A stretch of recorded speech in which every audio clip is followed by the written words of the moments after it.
बंगाल नफरत की राजनीति की फर्टाइल भूमि बन गया है और जिस तरह से वहां घटिया सियासत हो रही है, इस्लाम को नहीं मान रहे हैं। ये अल्लाह का इस्लाम नहीं है, ये मुल्ला का इस्लाम है और पॉलिटिकल मुल्ला का इस्लाम है, जिसको बहाना बनाकर ये घटिया सियासत कर रहे हैं। कुरान कहता है इत्तकू बिमा वज़िअतुहुम, वो चीज, वो नाम जिस पर तोहमत हो उसके नाम पर किसी मस्जिद का नाम नहीं रखा जा सकता।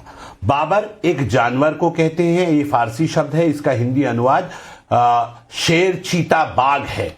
मैं ये कह रहा हूं एक जानवर के नाम पे मस्जिद के नाम रखने की इतनी आफत क्यों आ रही? मस्जिद का नाम रखना था तो मोहम्मदिया रखते, मस्जिद का नाम रखना था हुसैनिया रखते। शादाब जी, फाजिल अहमद कह रहे हैं अगर वंशज हैं होता तो इसलिए गर्व से वो बाबरी मस्जिद बना रहे हैं। इसमें कोई राजनीति करने की जरूरत नहीं है। राजनीति तो बीजेपी, समाजवादी पार्टी या कांग्रेस कर रही है, टीएमसी कर रही है। ये सही है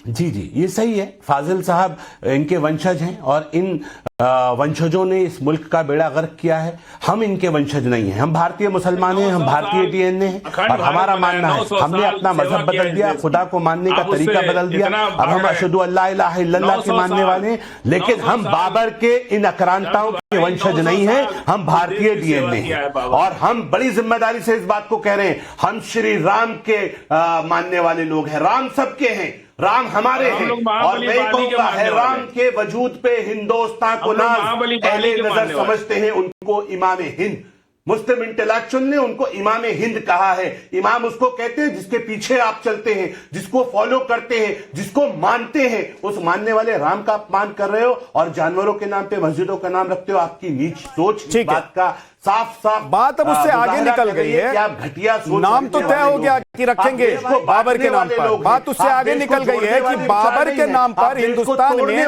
पश्चिम बंगाल में, उत्तर प्रदेश में राजनीति हो रही है। जल्दी से 20-20 सेकंड, फाजिल अहमद फिर आदिल हसन जी, 20-20 सेकंड, जल्दी। देखिए, जिसने इमाम हिंद कहा वो तो पाकिस्तान चला गया। इनकी पाकिस्तान वाली सोच हमेशा बीच में आ जाती है।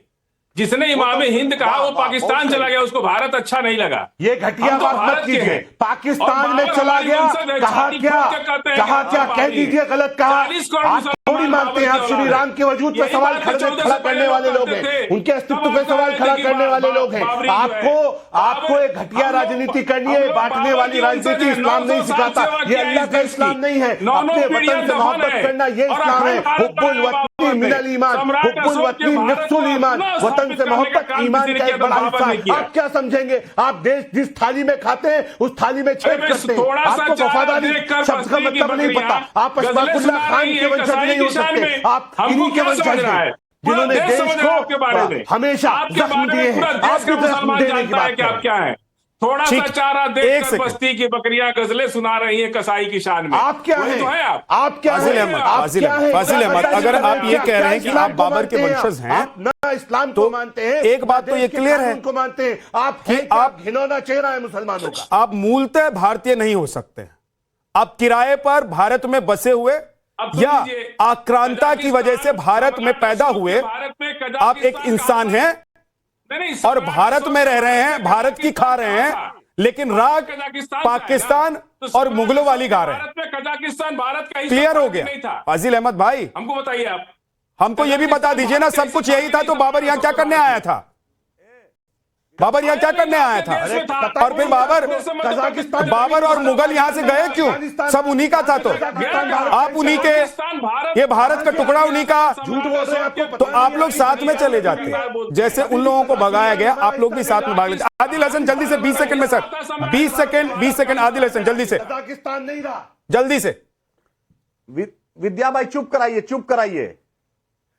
विद्या भाई बोलिए। जिन्होंने कहा अल्लामा इकबाल तो सरफरोशी के सारे जहां से अच्छा भी लिखे हैं और हम प्रभु राम की इज्जत करते हैं, हम एहतराम करते हैं, मेरा धर्म सिखाता है लकुम दीनकुम वलिय दीन, ला इकराह फिद्दीन, दूसरे धर्मों की भी इज्जत करो, दीन में कोई जबरदस्ती नहीं। हम थोड़ी, अरे यार बीच में क्यों बोल रहा है भाई?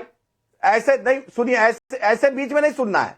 विद्या भाई आप एंकर बोलिए, चुप हो गए आप, बोलिए। पूछिए मस्जिद के सामने नागिन डांस क्यों करने लगता है? आप पूछिए मस्जिद के सामने नागिन डांस क्यों करने लगता है? मस्जिद के सामने नागिन डांस अच्छा लगता है क्या? यही भारत की सभ्यता है।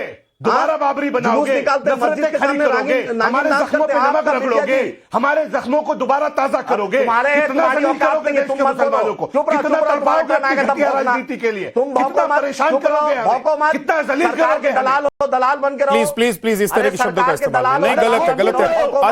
आदिल हसन अस्तर मत खराब कीजिए अपना। दलाल बन के रहो। अगर आप किसी पार्टी के वरिष्ठ प्रवक्ता हैं तो आप दुनिया को ये दिखाना चाह रहे हैं जानते हो कि आप शब्दों से जवाब नहीं दे पा रहे तुम हैं। एंकर है। ऐसा मत कीजिए प्लीज प्लीज, अच्छा नहीं लगता आदिल भाई, अच्छा नहीं लगता प्लीज। एंकर हो नहीं, ये क्यों बीच में बोल रहा है, ये क्यों बीच में बोल रहा है, क्यों बीच में बोल रहा है? आदिल हसन, बीच में बोलवा रहे हैं आप? आदिल हसन मैं आपको फिर कह रहा हूं सिखाओगे कि आप प्लीज अपना स्तर मत दिखाइए। एंकर है कि प्लीज। एंकर है? ये कौम के गद्दार सिखाएंगे। मैं एंकर हूं और मैं अपने हिसाब से इस पैनल डिस्कशन को करवा रहा हूं, आपको मौका दे रहा हूं। अगर वो काउंटर कर रहे हैं उसका जवाब आप दीजिए, इसका मतलब नहीं कि आप शब्दों का इस्तेमाल करेंगे। आपके साथ कोई करेगा अच्छा नहीं लगेगा, प्लीज मत कीजिए ऐसा। आदिल जी ऐसा मत कीजिए। क्या जरूरत नहीं है तुम्हारी, चले जाओ। अखिलेश कटियार जी प्लीज, अब आप लोगों का ऑडियो नहीं जा रहा है, दोनों में से किसी का ऑडियो नहीं जा रहा है, रुक जाइए। ये इस तरह का तू मैं और बदजुबानी नहीं, प्लीज। अखिलेश कटियार जी, भाई बंगाल में बाबरी मस्जिद बन रही है, आप लोग परेशान उत्तर प्रदेश में हो रहे हैं। ऐसा लग रहा है कि बंगाल की हवा आकर उत्तर प्रदेश में आप लोगों की राजनीति की कब्र खोद देगी और आप लोगों के वोट बैंक में सिंध लग जाएगा। अगर उर्दू में कोई बात योगी आदित्यनाथ कह रहे हैं तो क्या उर्दू पाकिस्तान से आया है या अफगानिस्तान से आया है?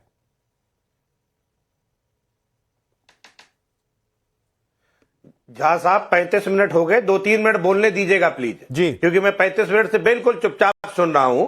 मामला सिर्फ इतना है कि उत्तर प्रदेश में कोई चुनाव नहीं है, पश्चिम बंगाल में चुनाव है और ये भारतीय जनता पार्टी के जो स्लीपर सेल के लोग हैं ये जानते हैं कि कहां पे किस मुद्दे को कम गरम करना है।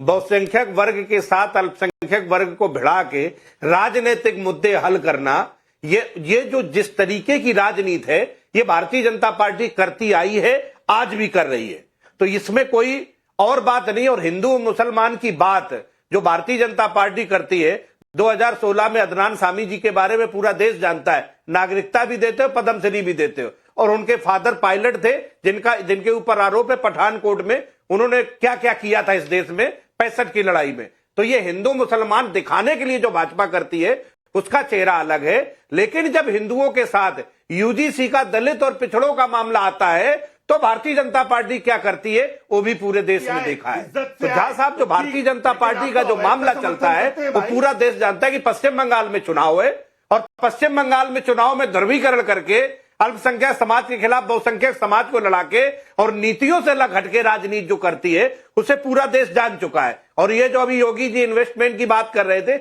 एक ही बात रखना चाहता हूं, पिछले 6-7 साल में 35 लाख करोड़ का डेटा जो अलग अलग मंचों से आपने दिया है, विदेशी निवेश भारत में सिर्फ 10-12 हजार करोड़ आया है। हकीकत ये है, लंबी लंबी बात, कानून की बात, सबके लिए न्याय, लॉ ऑफ जस्टिस मुद्दों पर तो की बात करते हो हो ही नहीं रही है सर। राजनीति तो घूम फिर के राजनीति की धुरी मंदिर मस्जिद वो किया, नहीं और बाबरी पर पहुंच जा रही है। बात है ना, ये